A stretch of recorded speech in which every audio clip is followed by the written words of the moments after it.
Sa halagang 5,000 ay pwede ka nang magparating ng produkto from China to Philippines. At dito, size doesn't matter.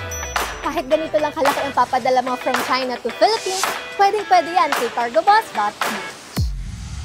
Ano nga ba ang unique dito kay Cargo Boss kung bakit dito karamihan nagpapadala ang mga seller from Philippines? Meron po kasi kaming real-time tracking. So, na-update po kayo kung nasaan na po yung shipment nyo. Pwede nyo po siya i-check via website sa cargoboss.ph.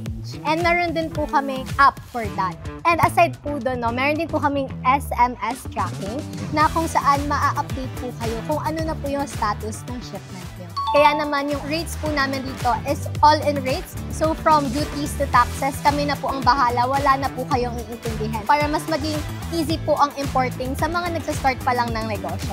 Pwede ka nang umorder sa lahat ng paborito mong website sa Alibaba, AliExpress, at sa iba't iba pang mga platform na ginagawang negosyo dito sa Pilipinas. Ilalagay ko ngayon sa inyong screen ang kanilang cellphone number para makapag-inquire kayo.